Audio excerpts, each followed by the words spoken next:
எல்லாருக்கும் வணக்கம். மறக்காமல் சப்ஸ்கிரைப் பண்ணுங்கள். இன்றைக்கி நாம் ஆபிரகாமை பற்றி தெரிந்து கொள்ள போகிறோம். ஆபிரகாமை பற்றி நம்ம நிறைய விஷயங்கள் கிறிஸ்துவர்களாகிய நமக்கு நிறைய தெரிஞ்சிருக்கும். ஆனால் ஆபிரகாம் ஆரம்பத்திலேயே அவர் ஒரு விசுவாசத்தின் இதுவாக இருந்தாரா அப்படின்னா இல்லை. ஆண்டவர் அவரை தெரிந்து கொண்ட பாத்திரமாக இருந்தாலும் அவருக்கான நாட்கள் கொடுக்கப்பட்டது. அவருக்குள்ள அந்த மனமாற்றம் நிகழ கர்த்தர் நிறைய நாட்களை அவருக்கு கொடுத்துருந்தார். அவங்க அப்பா தேராகு கிட்ட போய் இவருக்கு ஒரு கனவு மாதிரி அசிரீரி மாதிரி ஆண்டவர் சொல்கிறார், நீ இந்த இடத்த விட்டு இந்த ஜனத்தை விட்டு நீ கிளம்பி போப்பான்ட்டுன்னு. அப்போ தேராகு கிட்ட அவர் சொல்கிறச்சே தேராகு உடனே அவரை அக்செப்ட் பண்ணலை. அவருடைய பெரிய மகன் ஆரான் அவர் இறந்துட்ட பிற்பாடு தான் தேராகுவும் ஆபிரகாமும் சாராலும் அந்த இடத்த விட்டு அவங்க கிளம்பி வராங்க.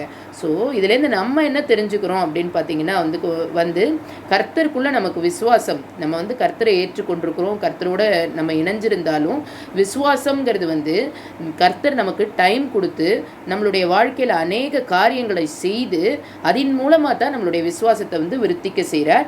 இந்த ஆபிரகாமுடைய வாழ்க்கையை நம்ம எடுத்தோம்னா நிறைய மாறி மாறி மாறி மாறி இருந்திருக்கிறார். ஆனாலும் கடைசி நிமிஷத்தில் ஆண்டவருக்கு அவர் பலி கொடுக்குறார். தன்னுடைய மகனை பலி கொடுக்குற நேரத்தில் அவருக்குள்ள அந்த விசுவாசத்தை அதிகமாக வளர்க்க செய்கிறார். அதே மாதிரி கானான் தேசத்துக்கு கூட அவர் நினச்சிருந்தாருன்னா, கர்த்தர் நினச்சிருந்தாருன்னா இவரை உடனே அனுப்பியிருக்க முடியும். ஆனால் அத்தனை வருஷங்கள் அந்த மனிதனுடைய மனதை பக்குவப்படுத்துகிறார்.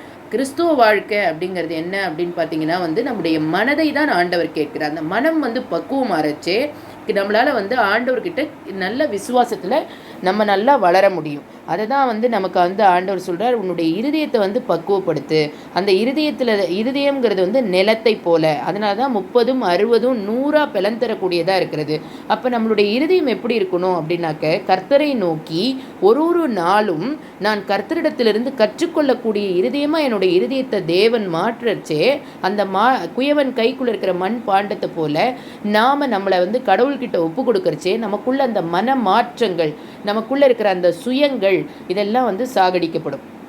கர்த்தருக்காக நம்ம அநேகருக்கு நம்ம ஜெபிக்கக்கூடிய மக்களாக மாறுவோம். அநேகரை நம்மளுடைய வாழ்க்கையில் கர்த்தர் புதுசாக கொடுப்பார். தேங்க்யூ.